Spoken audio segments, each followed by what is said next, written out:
오늘은 복되어라 의를 위하여 박해를 받는 자여, 복되어라 의를 위하여 박해를 받는 자여 라는 말씀으로 주의 은혜를 나누겠습니다. 이제 오늘로서 이제 팔복의 마지막 시간이 됩니다. 그래서 오늘 8번째 이 의를 위하여 박해를 받는다는 말씀에 대한 은혜를 나누고 이 팔복에 대한 말씀을 마치게 됩니다. 이 팔복은 제가 시작하면서 말씀드렸듯이 하나님 나라의 선포다라고 그렇게 말씀을 시작했습니다. 그래서 이 말씀은 우리의 신자된 그 모습이 하나님 나라의 백성으로서, 그러니까 하나님의 통치 아래서 살아가는 신자들이 가지면서 누리면서 살아가는 신령한 복들에 대한 이야기다라고 설명을 드렸습니다. 그래서 우리는 이 팔복을 확인하면서 쭉 확인했던 게 뭐냐면, 신자들이 과연 어떤 존재인가, 예수를 믿는다는 것이 어떤 모습인가, 신자의 그 진정한 가치와 목적이 무엇인지를 쭉 확인해 왔습니다. 그러니까 세상적인 것과 전혀 다르죠, 여러분. 그렇지 않아요, 여러분? 세상에서 심령이 가난하고 애통하는 게 무슨 복이 되냐고요. 근데 성경은 그게 복이라고 말하고 있다고요. 하나님의 천국이 그들의 것이라고 말하고 또 위로를 받을 것이라고 말하면서, 그러니까 영적인 복이죠. 신령한 복이라는 걸 우리가 놓치지 않아야 됩니다. 그러면서 우리는 이 팔복을 통해서 하나님께서 우리에게 주시는 복으로 마지막 결론에 해당하는 이 의를 위하여서 박해를 받는다라는 것이 어떤 복으로 우리에게 주어지며, 또 그 복이 그 핍박을 받는다라는 게 도대체 어떤 의미를 가지고 있는지를 확인하면서 이 팔복의 마지막 결론을 내리려고 합니다. 첫 번째로 의를 위하여 박해를 받는다는 것의 정의에 대해서 우리가 생각해 보겠습니다. 여기서 물론 우리는 이 의라는 개념을 다시 한번 확인해야 됩니다. 이 의는 사회 정의라든가 세상 사람들이 말하는 옳고 그름을 판단하는 어떤 선이라든가 그런 기준이 아니라고 말했습니다. 예전에 의에 줄이고 목마른 자는 복이 있다라고 할 때도 말씀을 나누었을 때, 이 예수님께서 말씀하신 이 의라는 것은 사회적인 정의가 아니라고 분명히 말씀드렸습니다. 이게 헬라어로 디카이오스네라는 말인데, 이 의라는 것이 기본적으로 하나님의 의라는 거예요. 그래서 이 의는 시작도 기준도 근거도 누구라고요? 하나님이라고요. 우리가 생각하는 의와는 거리가 멀다라고 말씀드렸습니다. 그래서 이 의를 제가 이렇게 결론을 내렸죠. 하나님과의 올바른 관계를 맺음으로 인해서 발생하게 되는 그런 어떤 역사라든가 생겨나는 모든 일들이 바로 이 의다라고요. 그래서 우리는 더 이상 이 땅 가운데 신자됨으로 인해서 세상의 목적과 가치에 우리의 소망을 두고 살아가지 않는다고요. 안 그래요, 여러분들? 아직도 여러분들 하나님을 믿으면서 내가 세상에서 좀 잘되고 세상에서 좀 출세해서 세상에서 어떤 큰 성공을 거두는 것을 하나님을 믿는 목적으로 두고 있다면, 이건 하나님의 이름을 망령되이 일컫는 것과 마찬가지예요. 하나님의 수준을, 여러분 보세요. 영원하신 그분인데 그 영원하신 하나님의 수준을 갖다가 우리에게 영혼을 주시려고 이 땅 가운데 와서 죽기까지 하신 그분을 우리 수준으로 자꾸 끌어내리는 거야. 하나님 나 복 주세요. 그래서 내가 이 땅 가운데 하나님 믿으니까 잘 살게 해주세요로 하나님을 끌어내리면 되겠어요, 안 되겠어요? 안 되겠죠? 복을 안 준다는 얘기가 아니라 하나님은 그거보다 훨씬 더 크시다고요. 이건 마치 이런 거예요. 어린애한테 아이스크림 아빠 하나 안 사줬다고, 그 아이스크림 안 사준 아빠가 그때부터 이제 왼수가 된 거야. 난 이제 아빠 말 안 들어. 이제 아빠가 싫어. 이거랑 같다고요. 하나님 우리에게 훨씬 더 크고 좋은 것을 주시는 분이심을 믿으시기 바랍니다. 그래서 우리는 이제 신자가 되므로 하나님 나라에서 추구하는 그 가치와 목표를 따라가는 존재들이 되었다라는 거예요. 할렐루야. 이제 그래서 오늘 본문에서는 이 의에 대한 설명을 예수님께서 친히 이렇게 친절하게 뭐라고요? 주석을 달아 놓으셨어요. 우리 10절과 오늘 본문 말씀 11절을 같이 읽어볼게요. 시작. 의를 위하여 박해를 받는 자는 복이 있나니 천국이 그들의 것임이라. 일단 여기까지 보면은 의를 위하여 박해를 받는 자가 복이 있다. 그러면서 천국이 그들 것입니다. 라고 하면서 그럼 의를 위하여 박해를 받는 걸 뭐라고 예수님이 설명하냐면 11절에 읽어봅시다. 시작. 나로 말미암아 너희를 욕하고 박해하고 거짓으로 너희를 거스려 모든 악한 말을 할 때에는 너희에게 복이 있나니. 예수님이 이 의를 위하여 박해를 받는다라는 것을 그 뒤에 11절에는 어떻게 설명을 하고 있냐면은 나를 위하여, 그건 예수님을 위하여서 욕하고 박해받고 거짓으로 거슬려 너희에게 모든 악한 말을 할 때라고 부연 설명을 친절하게 달아주십니다. 그러니까 이 의라는 것은 다른 말로 하면 누구라는 거예요? 곧 예수님 자신이라는 거예요. 예수님 자신이 그 의의 중심이고 기준이라는 거예요. 무슨 사회적 정의라든가 선의 개념이 아니라는 거예요. 그래서 이런 겁니다. 만약 예수님을 믿는 우리 신자들이 갖고 있는 이 의에 대한 생각이라든가 가치들이 세상에서 사람들이 말하고 있는 그 의와 가치가 같을 때, 기준이 같을 때 과연 우리에게 핍박이 올까요? 안 올까요? 가치가 같으면 공동된 가치를 공유하고 있을 때는 핍박이 안 온다고요. 그런데 그것과 다르다고요. 거기서부터 이제 박해가 시작되는 거예요. 여러분, 만일 예수 믿는 사람들의 선과 의가 세상적인 그런 선과 의와 똑같다고 한다면 기독교는 배타적일 이유가 없죠. 그러나 성경은 신자들이 가진 이 의를 세상과는 전혀 다른 의라고 이야기하고 있습니다. 그래서 세상적인 의와 우리 신자가 가진 의가 어떻게 다르냐를 성경에서 잘 설명해 주는 말씀이 있습니다. 빌립보서 3장에 나옵니다. 한번 찾아볼까요? 신약성경 빌립보서 3장 5절에서 6절 말씀입니다. 제가 가진 성경으로 321페이지 빌 쓴 거예요. 에베소서, 빌립보서, 골로새서 할 때 에베소서 다음에 나와요. 빌립보서 3장 5절부터 우리 6절까지 같이 읽어볼게요. 이 말씀은 바울이 자신이 예수님을 만나기 전에, 예수님을 알기 전에 자신의 육체적인 상태에 대해서 이렇게 하는 말이에요. 5절부터 읽을까요? 시작. 나는 8일 만에 할례를 받고 이스라엘 족속이요 베냐민 지파요 히브리인 중에 히브리인이요 율법으로는 바리새인이요 열심으로는 교회를 박해하고 율법의 의로는 흠이 없는 자다. 자 보세요. 여기서 8일 만에 할례를 받고 이스라엘 족속이고 베냐민 지파고 히브리인 중에 히브리인이다 라는 말은 무슨 말이냐면은 자기는 혈통적으로 완전한 진짜 백이 유대인이다. 이방인의 피가 조금 더 섞이지 않는 그런, 그러니까 오리지널 유대인이다 이런 얘기예요. 또 율법으로는 뭐라고요? 바리새인이고 열심으로는 교회를 박해했으며, 그러면서 그 결론적으로 하는 말이 뭔가 하면 율법의 의로는 흠이 없는 자다 이렇게 자기를 소개합니다. 그러니까 율법의 의라는 것이 여기서 무슨 말이냐면은 이 세상에서 말하는 옳고 그른 것을 구별하는 도덕적이고 윤리적인 의를 말하는 거예요. 그러니까 율법의 의로 흠이 없었다라고 바울이 자기를 이야기하는 것은 자기는 율법에 기록된 말씀대로 그렇게 계명을 완벽하게 지킬 만큼 도덕적으로 살았다 이런 얘기예요. 이해하시죠, 여러분들? 그러니까 한마디로 우리식으로 설명하자면 저 사람은 법 없이도 살 사람이야. 저런 사람만 있으면 감옥이 필요 없겠어 라고 이야기하는 사람 중에 하나였다.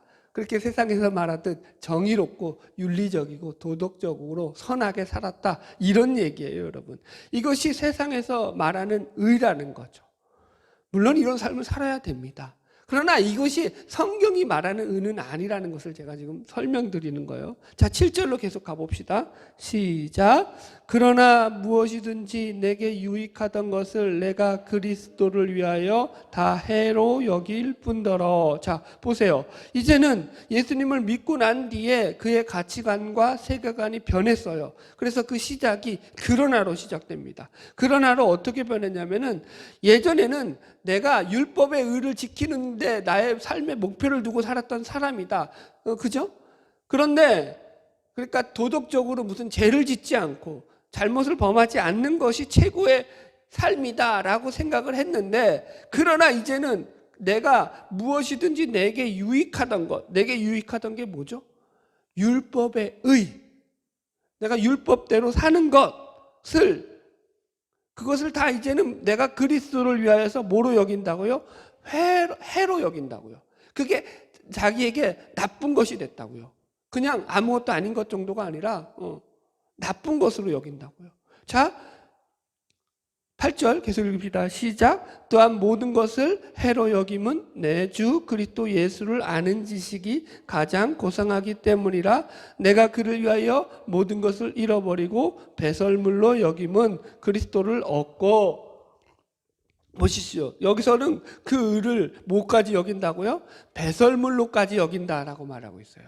자, 우리 9절 마지막까지 읽읍시다. 시작. 그 안에서 발견되려 함이니 내가 가진 의는, 그러니까 바울이 가진 의라는 거예요. 이제는 의가 바뀌었어요. 율법의 의가 아니에요.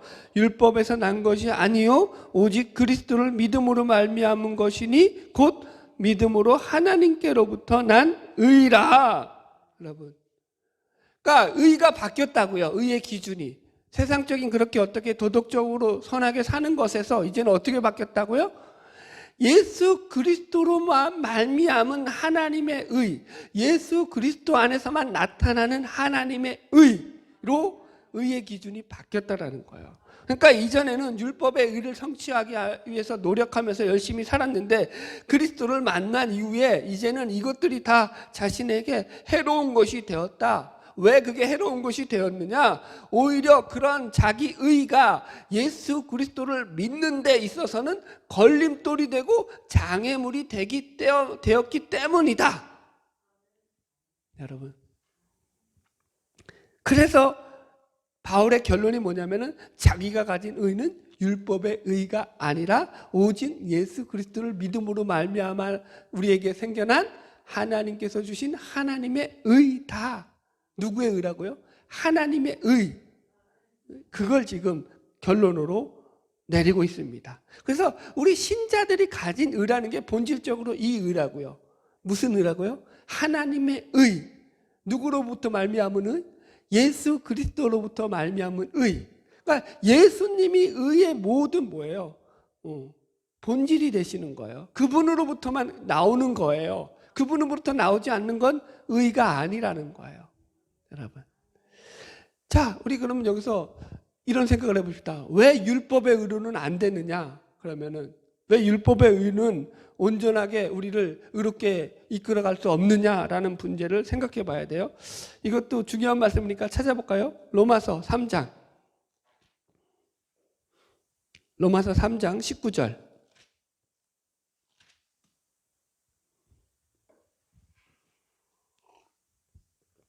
로마서 3장 19절입니다.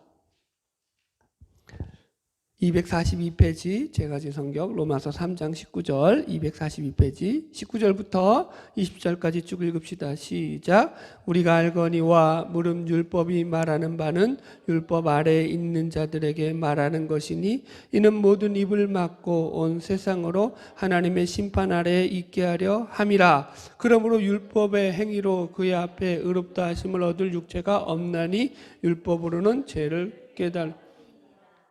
여기서 보면 여러분, 왜 율법으로 안 되는가 하면은, 율법으로는 하나님 앞에 섰을 때 의롭다고 인정받을 자가 있다는 거예요, 없다는 거예요?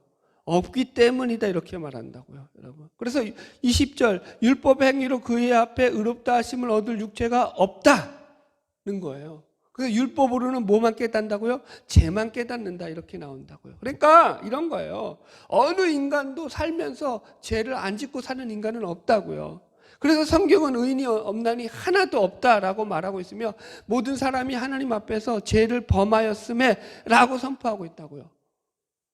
이게 본질입니다. 인간은. 자, 21절 계속 읽어봅시다.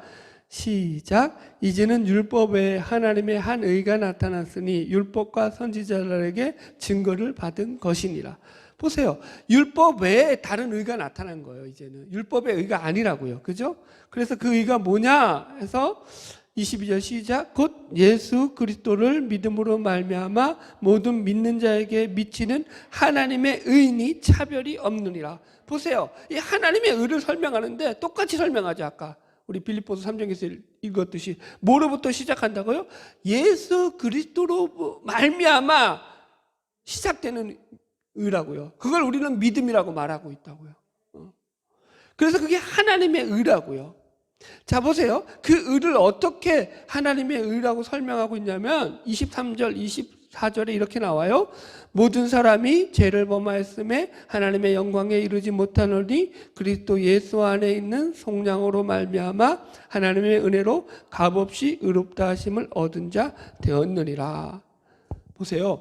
모든 사람이 죄를 범하였음에 하나님의 영광에 이르지 못했다고요. 어느 인간도 율법의 의로는 완전할 수가 없다고요. 바울이 처음에 자기가 율법으로 흠이 없다라고 이전에 이야기했을 때는 뭐 한 거예요? 그러니까 그 말은 거짓말 한 거라고요. 이해하시겠어요? 지도 죄를 짓고 살았으면서 겉으로 율법을 잘 지켰다라는 그런 어떤 형식적이고 행태적인 모습만 가지고 자기가 죄인이 아니다라고 생각하고 살았다는 거예요. 그거 자체가 뭐라고요? 본질적으로 죄라는 거예요. 여러분. 그래서 어떤 인간도 하나님 앞에 스스로 나가서 그의 영광을 취할 수 있는 인간은 없는 거예요. 모든 사람이 죄를 범하였기 때문에. 그때 어떻게 했다고요? 그리스도 예수 안에 있는 속량으로 말미암아서. 예수님이 우리의 죄를 짊어지고 십자가에 대신 우리의 죄를 대신하여 십자가에 달려 죽으심으로 말미암아 우리의 죄를 대속하심. 이게 대속이에요. 리뎀프션. 대신 짊어지고 죽으심으로 말미암아 우리가 죄를 사면받게 되었다고요. 그 속량하심으로 말미암아 어떻게 됐다고요? 하나님의 은혜로, 우리의 공로가 아니라 하나님의 은혜로 값없이 의롭다 하심을 얻은 자 되었느니라. 그게 뭐라고요? 하나님의 의의 방법이라고요. 하나님의 의가 이렇게 이루어졌다라고 설명하고 있는 것입니다. 여러분, 그러므로 하나님의 의는 곧 예수 그리스도로만 말미암는 의인 것을 믿으시기 바랍니다. 할렐루야. 세상이 말하는 의와 달라요. 예수가 있느냐 없느냐가 의의 기준이라고요. 그러므로 그 속에. 네. 자, 큰 두 번째. 그럼 세상에서 박해를 받는 이 하나님의 의에 대해서 우리가 생각해 보겠습니다. 왜 그러면 우리가 세상에서 박해를 받느냐? 아까도 말씀드렸지만은 세상에서 말하는 의와 우리가 가진 의가 다르기 때문이다고요. 본질적으로. 믿지 않는 사람들은요, 세상 사람들은요, 하나님을 외면하고 살아가죠. 하나님의 존재를 인정하지도 않습니다. 그게 본질적으로 그러니까 거기서부터 다른 거예요. 그래서 세상 사람들이 추구하는 의는 언제나 하나님의 의가 아니라 인간 자신들의 의를 추구합니다. 그래서 우리는 이것을 줄여서 인간의 의라고 말할 수 있습니다. 인간의 의는 뭘까요? 쉽게 말하면 성경에서 바벨탑을 쌓는 것과 같아요. 바벨탑을 쌓는 것. 바벨탑이 뭐죠? 하나님 없는 유토피아의 세상을 만드는 것. 인간들이 하나님 없이 유토피아의 세상을 만드는 것이 바벨탑입니다. 그래서 인간의 의라는 것이 무슨 말이냐면은 하나님 없이도 우리 인간들끼리 얼마든지 이 세상을 아름답게 만들 수 있다는 거예요. 우리 인간에게 필요한 모든 것들을 우리 스스로 채워나가면서 아름다운 세상을 만들 수 있다라는 것이 바로 이 인간의 의죠. 인간의 우월감과 자만심으로부터 비롯되고 있는 사상입니다. 그래서 이 인본주의 세상에서는 언제든지 인간 자체가 점수를 높게 받죠. 인간은 무한한 가능성을 가진 존재로 계속해서 진화할 수 있다. 그렇게 봅니다. 여러분 보세요. 미국의 얘네들이 만드는 영화들 다 보세요. 전부 다 무슨 영화예요? 말도 안 되는 그거 뭐예요? 마블 시리즈. 인간들이 다 뭐가 되죠? 아이언맨이 되고 뭐가 되죠 또? 스파이더맨이 되는데 다 초능력자들이 돼가지고 이 인류를 구하는 영웅들로 나온다고요. 모든 시리즈물들이 다 그래요. 걔네들은 인간이 영웅주의라고. 인간 영웅주의. 시대 흐름이 그렇다고요, 여러분. 그러니까 이런 생각 속에서는 인간을 근본적으로 하나님 앞에 죄인이라고 보는 기독교의 이 사상과는 전면적으로 충돌할 수밖에 없는 거죠. 여러분. 그래서 그들은 인간이 죄인이다라는 이 기독교적인 가르침을 아주 싫어합니다. 인간은 예수 그리스도가 아니면 답이 없다라는 것도 아주 싫어합니다. 인간은 그렇게 나약한 존재가 아니다. 그렇게 어리석은 존재가 아니다라고 이야기하죠. 야, 뭐가 겁나서 예수를 믿고 있냐? 뭐가 겁나서 그렇게 너는 교회 나가냐? 예수를 믿을 바에야 내 주먹을 믿어라가 세상이 들이미는 가장 기본적인 생각입니다. 이런 발상들이 다 무엇을 말하는가 하면은 저들이 정말로 하나님을 몰라서 하나님을 안 믿는 것이 아니라 하나님을 자신들의 위에 놓기를 싫어하는 죄인된 증상들이라는 거예요. 죄가 들어오고 나서 인간이 가장 큰 죄의 특성으로 나타난 게 뭐냐면은 하나님을 인정하지 않는 것이 어떻게 나타나냐면은 자기가 하나님 같이 되는 거예요. 자기가 신같이 되는 거예요. 그래서 자기 위에 누가 군림하는 것을 인간은 용납을 안 하죠. 그래서 이걸 로마서식으로 이야기하자면 사람들이 하나님을 알되 하나님을 영화롭게도 아니하고 감사치도 아니하고 그 생각이 허망하여지며 미련한 마음이 어두워져서 헛된 것들을 쫓는 것이라고 로마서 1장에서 표현하고 있습니다. 신자와 불신자의 차이란 근본적으로 이런 거예요. 불신자들은 자기 목에 칼이 들어와도 나는 하나님은 절대 못 믿겠다라는 거예요. 신자들은 목에 칼이 들어와도 나는 예수 부인할 수 없다. 이거 차이예요. 가장 근본적인 차이. 어마어마한 차이죠. 그래서 예수님은 신자와 불신자에 대한 차이를 근본적으로 이렇게 말씀하셨어요. 요한복음 15장 18절 읽어드릴게요. 세상이 너희를 미워하면 너희보다 먼저 나를 미워한 줄을 알아라. 너희가 세상에 속하였으면 세상이 자기 것을 사랑할 것이나 너희는 세상에 속한 자가 아니요 도리어 내가 너희를 세상에서 택하였기 때문에 세상이 너희를 미워하느니라. 그러니까 우리가 세상에 속한 자가 아니라고 말씀하셔요. 우리는 예수를 믿는 그 순간부터 우리는 세상에 속하지 않고 어디에 속했죠? 저 영원한 그분의 나라, 하나님 나라에 속한 자가 됐다고요. 소속 자체가 바뀐다고요. 그러니까 어떻게 됐어요? 적대국이 되는 거예요, 갑자기. 우리도 그렇잖아요, 여러분. 이 표현을 좀 이게 거칠게 해서 죄송하긴 한데 일본 일제 압제 시대 때, 이 강점기 시대 때 일본한테 그거 뭐예요? 우리나라 사람인데 빌붙어 가지고 그거 뭐라 그러죠? 친일 노릇하고 그런 인간들을 우리가 좋아해요, 싫어해요? 아주 극도로 싫어하죠. 왜?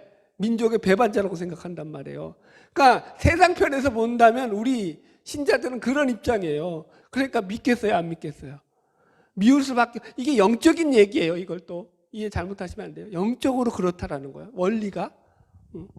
그러니까 성경은 계속적으로 우리가 예수를 믿는 다음에 따라오는 것이 세상으로부터 이런 미움과 고난이 따라온다. 이렇게 얘기해요. 요한복음 15장 18절 세상이 너희를 미워하면 너희보다 먼저 나를 미워한 줄로 알아라. 요한일서 3장 13절 형제들아 세상이 너희를 미워하거든 이상히 여기지 말아라. 디모데후서 1장 8절 그러므로 너는 내가 우리 주를 증언함과 또 주를 위하여 갇힌 자 된 나를 부끄러워하지 말고 오직 하나님의 능력을 따라 복음과 함께 고난을 받으라. 복음과 함께 뭘 받으라고요? 고난을 받으라. 고난이 따라온다는 거예요. 예수를 믿으면. 여러분 성경은 이런 이야기들이 무수히 나옵니다.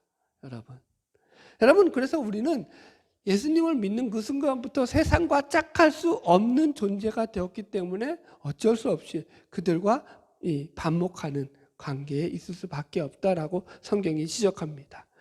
자, 그렇다고 해서 우리가 여기서 주의해야 될 것이 있어요. 우리가 그래서 고난을 받으면 그것이 무조건 의를 위하여 고난을 받는 것이냐, 신자가 고난을 받는다고 해서 이게 다 의를 위해서 받는 고난이냐라고 할 때 그건 아니다라는 거예요. 그래서 로이드 존스 목사님은 의를 위한 박해가 아닌 것들에 대해서 6가지를 이렇게 이야기를 했어요. 첫 번째, 이것은 어리석음 때문에 받는 박해를 뜻하지 않는다. 예를 들면 이런 거예요. 새벽에 주위의 사람들이 다 자는 시간에 자기 교회에서 새벽 기도를 한다고 그것을 알리기 위해서 교회 밖에다 커다란 스피커를 달아가지고 차인밴 소리를 새벽에 아주 고나게 다 자는데 아주 크게 그냥 틀어놓고 쨍쨍쨍쨍 울린다고 생각해 보십시오. 동네 사람들이 화가 나가지고 집단 민원을 집어넣고 교회 찾아와가지고 막 시위를 벌인다라고 했을 때 이게 핍박이에요? 아니에요? 네, 겉으로 보면은 교회 찾아와서 막 뭐라고 하니까 핍박 같죠. 핍박이 아니라고요. 이건 뭐예요? 덕스럽지 못하고 어리석은 행동으로 말미암아 자초한 그런 잘못이라고요. 여러분. 두 번째, 이것은 광신적인 연고로 받는 박해를 뜻하지 않는다. 예를 들어 볼게요. 이것도 예를 들어서 이제 출근길에 좁은 골목길에 사람들이 막 직장에 출근하라고 바삐 그 골목길을 지나서 막 가는데 골목길이 좁아요. 그래서 사람이 별로 지나다니지 못하는데 그 골목길에 전도용 스피커를 크게 하나 딱 놓고 그 앞에 딱 가로막아서 사람들 못 지나게 딱 가로막고는 예수 천국 불신 지옥 하면서 예수 믿으라고 사람들의 통행을 방해하면서 출근길을 직장에 못 가게 하면서 나는 예수를 복음을 전한다라는 명목으로 그렇게 한다고 했을 때 사람들이 길 막는다고 욕을 한다고 칩시다. 복음 전하다가 욕 먹었으니까 그게 박해예요? 무슨 말인지 이해 가셔요? 그건 복음이 아니라고요. 예수 얼굴에 먹칠하는 거라고요. 여러분. 왜 나는 기독교가 늘 이해가 안 가는 게 예수를 믿어서 난 이해가 안 가는 게 왜 상식을 무시하고 세상 사람들이 지키는 상식조차도 못 지키면서 자기가 믿음을 잘 지킨대. 어이없는 소리를 하고 있어요. 신앙은 상식보다 훨씬 더 높죠. 그러니까 상식을 다 품고 있어야죠. 상식도 못 지키는 유치원 수준이면서 무슨 자기 신앙이 좋다는 거야. 그런 신앙은 없어요, 여러분. 세 번째, 이것은 자기의 악행이라 잘못으로 받는 박해를 뜻하지 않는다. 악행과 잘못으로 박해받는 것을 예수 이름 때문에 받는다고 착각하면 안 됩니다. 네 번째, 이것은 어떤 사상이나 주의로 인해서 받는 박해를 뜻하지 않는다. 아주 우리나라에서는 이게 극명하게 나뉘죠. 예를 들어 가지고 여러분, 우리나라도 이 6.25로 말미암아서 남과 북이 나누면서 진영 논리가 생겼고, 그죠? 사회주의와 민주주의, 공산주의와 자유주의가 나눠지면서 크게 보수와 진보라는 측에서 이런 큰 진영 논리가 생겨버렸어요. 원하든 원하지 않든. 그러면서 어떤 문제가 생겼냐면은 자기가 진보라든가 보수라든가 어떤 한쪽을 지지하는데 이것이 예수를 믿는 사람들이 이쪽을 지지해가지고 그 신앙과 연결되는 바람에 만약에 사회적인 지탄을 받는다고 합시다. 그럼 이게 박해라는 거예요? 아니라는 거예요? 아니라고요. 이건 박해랑 전혀 관계없는 거라고요, 여러분.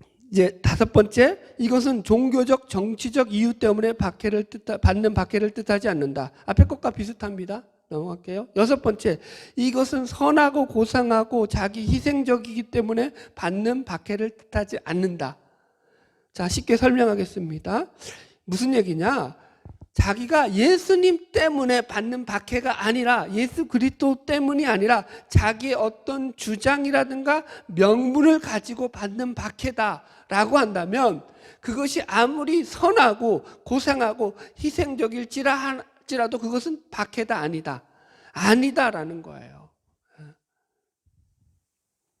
그럼 예수님이 말한 박해는 뭐냐? 자, 우리 박해의 내용들을 다시 본문으로 가서 확인합시다. 마태복음 5장 11절로 다시 돌아갑시다. 오늘 본문 말씀. 예수님께서는 신자들이 당하는 이 박해의 내용으로 세 가지를 11절에서 이렇게 말씀하고 있습니다. 같이 읽어봅시다. 5장 11절, 마태복음 5장 11절 시작.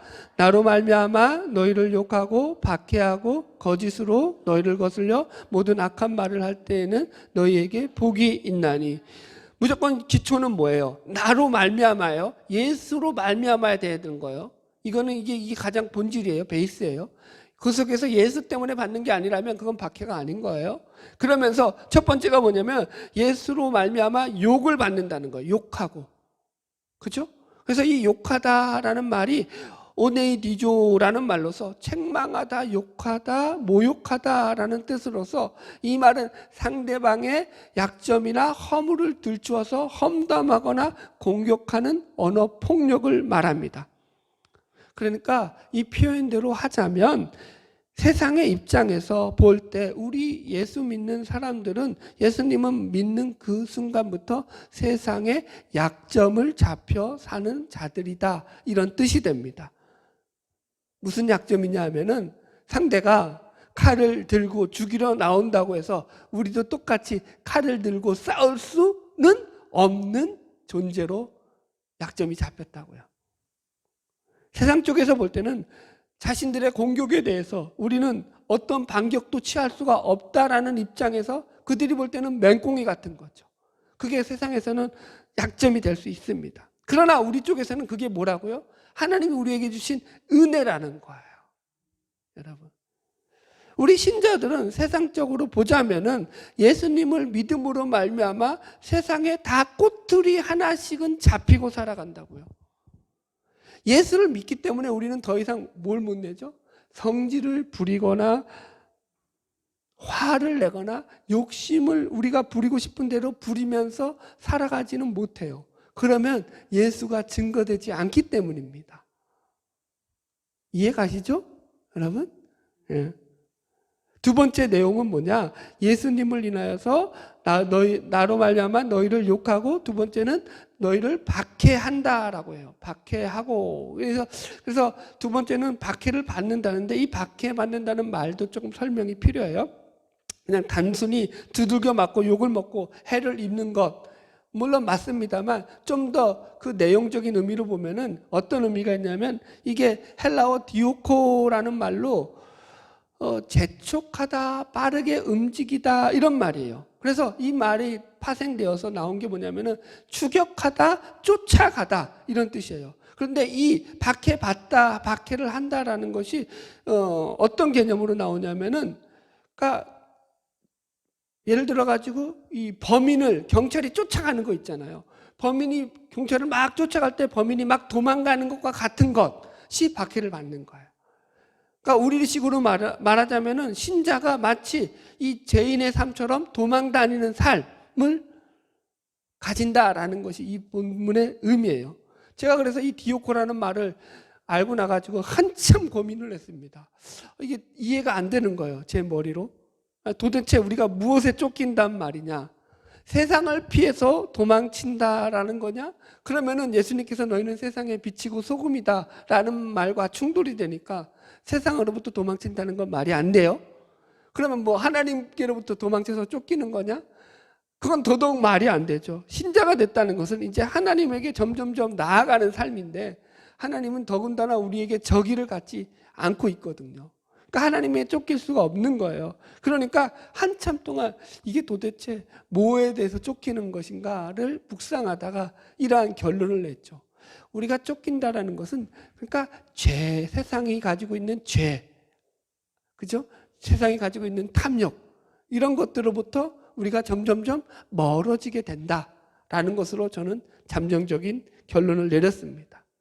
이런 겁니다. 우리가 비록 세상 속에 들어가서 세상과 함께 살아가고 있지만, 영적으로 보자면 우리는 세상에 속한 자들이 아니요, 더 이상 세상의 쾌락과 정욕을 따르지 않으며 세상의 제약이 우리를 잠식하도록 내버려 두지도 않습니다. 그래서 이것이 어떻게 보자면 세상으로부터 점점점 멀어지는, 그런 도망치는 모습으로, 왜? 제약으로부터 멀어져야 되니까요. 그렇게 나타난다고요. 마치 배가 물에 떠 있지만 물속에 잠겨 있는 것이 아니라 물속에 아래만 잠겨 있고 배의 본체는 물속에 떠서 물에 빠진 사람을 건져내는 것과 마찬가지로 우리도 제약된 세상 속에서 같이 살아가지만 제약 속에 속하여 살아가는 것이 아니라 우리가 제약으로부터 벗어나 있음으로 말미암아 제약에 빠진 사람을 건져낼 수 있는 역할을 감당하게 된다고요. 그래서 우리는 죄로부터 자꾸 멀어지는 삶, 죄로부터 도망치는 삶을 살게 된다고요. 죄는 우리를 계속 쫓아온다고요. 여러분, 안 그래요? 예수를 믿었다고 죄가 나는 이제 너 예수 믿는 거 싫어하면서 죄가 나를 도망치고 갔던가요? 죄가 나를 피해 갔던가요? 안 그래요. 죄는 예수를 믿건 안 믿건 끝까지 인간을 쫓아다니는 존재라고요.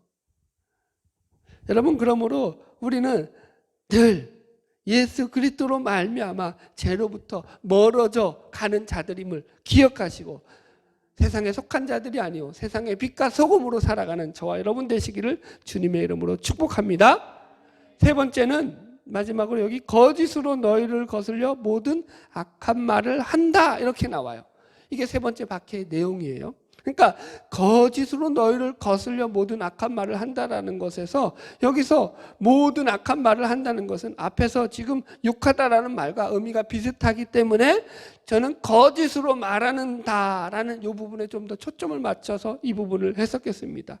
이 거짓이라는 말이 뭐냐면 말로 속이다, 사기치다 이런 뜻을 가지고 진리를 말하지 않는 것이 본질적인 내용이에요. 그러니까 이 단어가 성경에 대표적으로 나오는 표현들이 뭐냐면은 거짓 선지자들이라고 표현할 때 이 말을 쓰고요. 또 사도행전 5장에 가면은 아나니아와 삽비라가 밭을 팔아가지고 자기 재산을 팔아가지고 헌금을 하는데 얼마를 속이잖아요.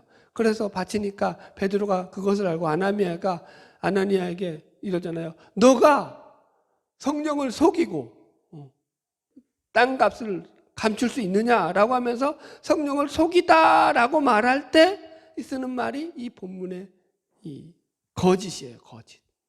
그러니까 무슨 말이냐면은 이게 단순히 거짓말을 한다라는 개념이 아니라 진리를 속이는 것, 하나님의 관한 것에 대해서 속이는 것, 참말을 하지 않는 것을 지금 얘기하는 것입니다. 그래서 이 거짓으로 속여서 세상은 신자들을 핍박한다는 거예요. 박해한다는 거예요. 이런 거죠. 예수님을 십자가에 못 박아 죽일 때 유대인들의 사내들인 공회와 대제사장, 장로들, 바리새인들이 어떻게 예수님을 빌라도에게 고발했냐면은 그 고발한 내용이 예수님이 백성들을 미혹한다. 즉 밀란을 일으키는 주동자다. 이렇게 거짓말을 했죠. 또 뭐라고 거짓말하냐면은 가이사에게 바칠 세금을 바치지 않는다. 그러니까 반 로마 그런 로마에 반항하는 사람이다. 그렇게 거짓말을 하죠. 다 거짓말이었죠, 여러분. 그래서 예수님을 결국 십자가에 못 박아 죽였던 것과 같습니다. 제가 어렸을 적에 우리 집이 처음 예수를 믿었을 때입니다. 그때 이제 저희 집의 아버지가 일찍 돌아가셔서 저희 집안 가정 형편은 매우 어려웠을 시절이었고 주위의 친척들은 아무도 예수를 믿지 않을 그런 시절이었어요. 그러니까 저희들이 이제 예수를 좀 일찍 믿었어요. 저희 집안만 먼저 믿었어요. 친척들이 예수를 믿지 않다 보니까 가족들끼리 친척들끼리 이렇게 모일 때가 있잖아요. 그러면 친척 어른 중에 말을 세게 하시는 분들이 있어요. 그분들은 우리 가족을 보면 늘 이렇게 얘기했습니다. 야, 예수를 믿어서 예수가 밥 먹여주냐? 예수를 믿어서 돈이 나오냐? 뭐하러 그런데 쓸데없이 시간 버리고 돈 버리냐? 차라리 내 주먹을 믿어라. 그 식이죠. 늘 그러셨던 기억이 납니다. 여러분 예수를 믿으면 이런 소리를 듣는 거 싫어하면 안 돼요. 여러분 예수를 믿으면 누구나 그런 소리를 들을 수밖에 없는 거예요. 그게 맞는 거고요. 나는 아까도 얘기했잖아요. 우리는 예수를 믿음으로 말미암아 이제는 목에 칼이 들어와도 예수를 믿는 자들이고요. 예수가 파츠로 뭘 써요? 매주를 쓴다고 해도 우리는 믿는다고요. 그게 다르다고요, 여러분. 할렐루야.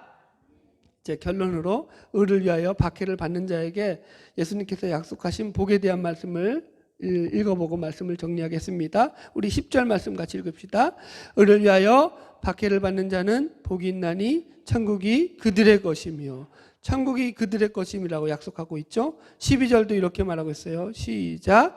기뻐하고 즐거워하라. 하늘에서 너희의 상이 큼이라. 너희 전에 있던 선지자들도 이같이 박해하였느니라. 아멘. 그래서 여러분, 여기서 이 약속들은 천국이 너희 것이다, 그리고 하늘에서 너희의 상이 크다라는 이런 말씀들로서 겉으로 보면은 아주 미래지향적인 의미를 가지고 있습니다. 맞습니다. 우리는 이제 저 영원한 천국에 가서 예수를 믿음으로 말미암아서 이 세상에서 당했던 박해만큼 더 큰 상급과 보상을 누리면서 살아가게 될 줄로 믿습니다. 물론 미래적입니다만 이 천국이라는 말을 우리가 하나님 나라, 제가 그렇게 했잖아요. 이 팔복은 하나님 나라에 대한 선포라고. 그러니까 하나님의 통치의 개념인 하나님 나라로 이해하게 된다면 이 말씀을 얼마든지 현재적으로도 우리가 이해할 수 있습니다. 어떻게 해요? 의를 위하여 박해를 받는 것은 복이 있나니 하나님 나라가 너희의 것이다. 다른 말로 하면, 즉 너희는 하나님의 통치가 임할 것이고 너희 가운데 하나님의 임재가 있을 것이며 하나님의 은혜와 평강이 너희 안에서 넘쳐나게 될 것이다. 그리하여서 의를 위하여 박해를 받는 자들은 이 세상에서도 얼마든지 천국을 경험하며 살아가게 될 것이다. 아멘. 이 얘기가 된다고요. 여러분, 우리는 얼마든지 예수를 믿음으로 세상에서 주는 박해일지라도 기쁘고 감사하며 받을 만큼 그 세계가, 그 나라가 큰 것을 믿으시기 바랍니다. 유명한 스펄전 목사님 예화예요. 이분이 이제 말년이 돼서 많은 병을 얻으셨다고 합니다. 그러니까 이제 그분을 사랑했던 성도들이 찾아와서 스펄전 목사님을 위로하면서, 목사님 많이 아프시죠? 이렇게 물어봤다고 합니다. 근데 스펄전 목사님이 이렇게 대답했다고 해요. 그때마다 교인들이 아프시죠? 라고 물으면은, 예, 많이 아픕니다. 너무너무 아파요. 그런데 주님은 이 고통보다 내게 더 가까이 계셔요. 이렇게 대답했다는 거예요. 그러니까 주님이 함께 하시는 그 기쁨이 내가 받는 이 고통보다 더 크다. 그렇게 고백을 하셨다는 거예요. 할렐루야. 세계 제2차 대전에서 전쟁이 끝나고 이제 승리한 연합군이 유대인들을 학살했던 그 악명 높은 아우슈비츠 수용소를 접수하러 들어갔을 때 일입니다. 그곳은 한마디로 지옥의 현장 아닙니까? 수많은 사람들을 죽였던 그 지옥의 현장을 이곳저곳 수색하다가 한 연합군 병사가 발길을 멈춘 곳이 있었습니다. 그 병사는 한 벽이었는데 그 벽 앞에서 망연자실한 표정으로 거의 한참 동안을 멈추어 서서 움직이지 못했다고 합니다. 벽만 쳐다보고서. 왜 그랬느냐? 그 끔찍한 지상의 지옥인 수용소 벽에 거기 갇혀 있었던 어느 한 크리스찬이 써놓은 신앙 고백적인 찬양의 가사가 그의 눈길을 사로잡았기 때문입니다. 거기에는 우리도 잘 알고 있는 그 찬송가의 가사가 쓰여 있었다고 합니다. 그 크신 하나님의 사랑 말로 다 형용 못하네. 저 높고 높은 별을 넘어 이 낮고 낮은 땅 위에 죄범한 영혼 구하려 그 아들 보내사 화목제로 삼으시고 죄 용서하셨네. 하나님 크신 사랑은 말로 다 측량 못하며 영원히 변치 않는 사랑 성도여 찬양하세. 찬송가 304장. 그 지옥 안에서도 하나님을 찬양하는 사람이 있었다는 것입니다. 여러분, 누가 바닷가에 바닷물을 다 없애버린다고 할지라도 우리는 하나님을 찬양할 것입니다. 누가 저 하늘의 해와 달을 다 없애고 별들을 다 없앤다고 할지라도 우리는 하나님을 찬양할 것입니다. 사랑하는 성도 여러분, 우리가 모두 하나님의 피값으로, 예수 그리스도의 그 피값으로 임침받은 하나님의 자녀가 된 것을 믿으시기 바랍니다. 우리는 하나님 나라에 들어가서 그 나라에서 영원한 생명을 누리며 살아가는 자들인 것을 믿으시기 바랍니다. 하나님의 은혜가 여전히 우리의 삶이 힘들고 어려울지라도 그 안에 함께하고 계신다는 것을 믿으시기 바랍니다. 그러면 우리는 어떤 박해, 어떤 역경, 어떤 고난이 찾아와도 하나님이 우리와 함께 하시는 한 이겨낼 줄로 믿습니다. 우리 삶에서는 놀라운 하나님이 주시는 기쁨과 찬양과 은혜와 소망과 감사와 행복이 넘쳐나게 될 줄로 믿습니다. 바라기는 날마다 이 승리와 영광이 저와 여러분의 삶 가운데 넘쳐나기를 주님의 이름으로 축원합니다. 기도하겠습니다.